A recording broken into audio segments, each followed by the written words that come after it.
Bismillahirrahmanirrahim. Assalamualaikum warahmatullahi wabarakatuh. Baiklah, saya Syafika Khairunisa, 5B SAC. Di sini saya akan membahas tentang salah satu kajian dari ilmu informatik, yaitu tentang prinsip kerjasama. Prinsip kerjasama merupakan salah satu prinsip percakapan dalam ilmu informatik, yang mana prinsip ini menekankan pada adanya upaya kerjasama yang terjalin antara penutur dan mitra tutur dalam sebuah percakapan.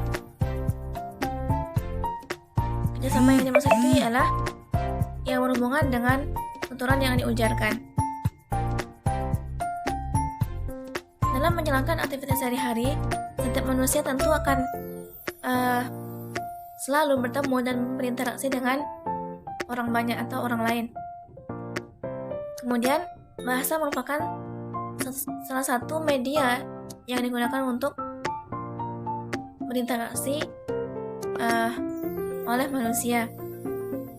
Kemudian, di dalam komunikasi yang wajar, setiap pihak yang terlibat, baik itu penutur ataupun mitra tutur, akan berusaha menggunakan tuturan yang efektif dan efisien. Terkait hal tersebut, Wijana, seorang ahli informatik, mengatakan bahwa seorang penutur akan berusaha agar tuturannya selalu relevan dengan konteks, jelas, mudah dipahami, padat dan ringkas, serta selalu ada persoalan, sehingga tidak menghabiskan waktu dalam bicaranya. Kemudian, Grice mengatakan bahwa wacana yang wajar dapat terjadi ketika penutur dan mitra tutur patuh pada prinsip kerjasama komunikasi.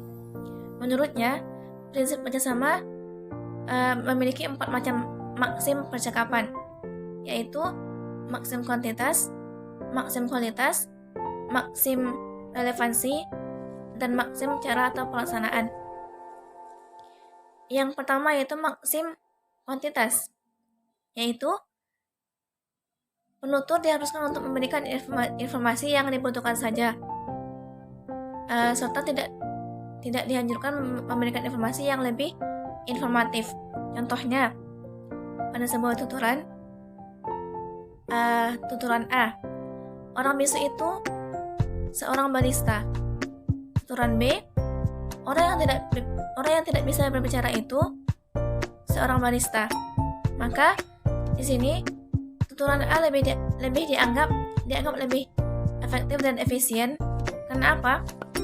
Tanpa diberikan informasi yang lebih informatif pun, orang akan tahu bahwa orang bisu itu dia tidak bisa berbicara. Maka tuturan A ini dianggap lebih efektif dan lebih efisien. Sedangkan pada tuturan B itu lebih informatif sehingga akan dianggap berlebihan dan bertentangan dengan maksim kuantitas. Kemudian maksim kualitas, yaitu yang mana di sini setiap penutur dan mitra tutur diharuskan untuk memberikan informasi yang benar dan tidak salah, serta didukung oleh bukti. Contohnya, pada tuturan A mengatakan bahwa ada beberapa maksim kerjasama menurut Grice. B, menurut buku Grice yang saya baca, ada 4 maksim dalam prinsip kerjasama. Si A, maksim apa saja itu? Si B, maksim kuantitas, maksim kualitas, maksim relevansi, dan maksim cara atau pelaksanaan. Maka pada tuturan B itu dianggap lebih informasi yang diberikannya itu lebih benar. Kenapa? Karena dia telah membaca buku tentang maksim tersebut. Kemudian yang ketiga, maksim relevansi, yang mana di sini penutur dan mitra tutur diharuskan memberikan kontribusi yang relevan dengan situasi percakapan atau tidak menyimpang dari apa yang sedang dibicarakan. Contohnya, tuturan A dan B. Dik, sepertinya di depan rumah kita ada seseorang yang datang. Kemudian si B mengatakan, iya, aku akan segera ke sana. Maka tuturan B itu dianggap adanya relevansi terhadap tuturan si A. Karena ketika si A mengatakan ada seseorang di depan rumahnya, maka si B langsung menuju ke sana. Yang keempat, maksim cara atau pelaksanaan, yaitu maksudnya yang membahas tentang cara menyampaikan hal-hal yang ingin dikatakan, yang mana kemudian penutur harus berbicara secara langsung dengan jelas tanpa taksa atau ambigu, sehingga dapat dipahami. Contohnya, Wah, berhenti dulu yuk, kita cari makanan. Oke, tapi bukan McDonald's ya.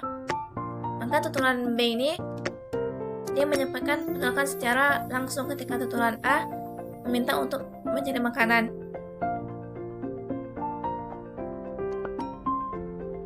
Kenapa si B mengatakan penolakan? Karena bisa jadi si B ini ingin mengungkapkan penolakan secara langsung, karena bisa jadi si B ini ingin makanan yang dibeli selain McDonald's.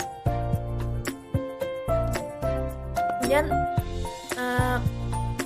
tentang pelaksanaan maksim, yaitu terdapat 4 macam pelaksanaan maksim, dua macam, yaitu yang pertama ketaatan terhadap maksim, yaitu seseorang atau pihak tuturan itu dia berkomunikasi sesuai dengan ketentuan yang ada pada 4 maksim yang ada dalam prinsip kerjasama.